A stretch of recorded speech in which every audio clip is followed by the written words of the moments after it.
নমস্কাৰ, আজি মই বনাম দৈ চিকেন। দৈ চিকেন বিভিন্ন ধৰণে বনাব পাৰি।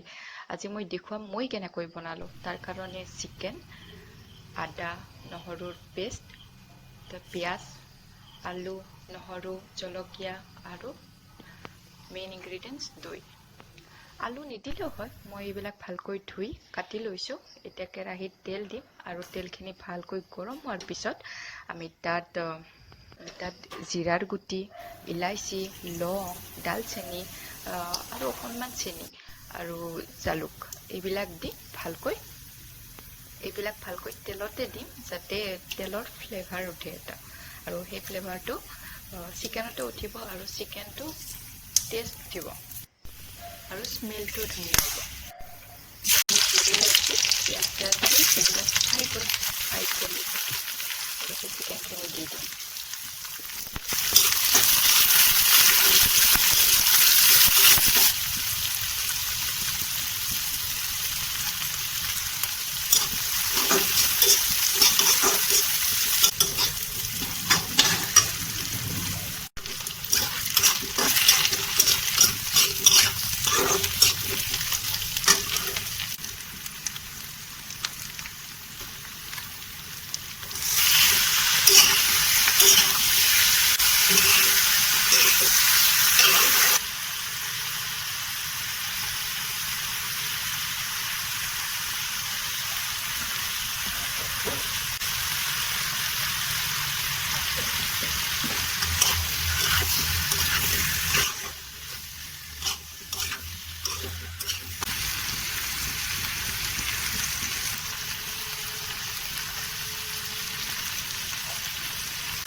এতিয়া আমাৰ প্ৰায় দৈ চিকেন ৰেডি হৈছে।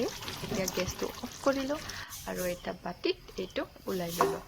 এনেকৈ বনাই খাব, বহুত টেষ্টি হয় আৰু প্লিজ মোক কমেণ্ট কৰি জনাব আৰু প্লিজ মোৰ ভিডিঅ'টো লাইক, কমেণ্ট আৰু ছাবস্ক্ৰাইব কৰিব।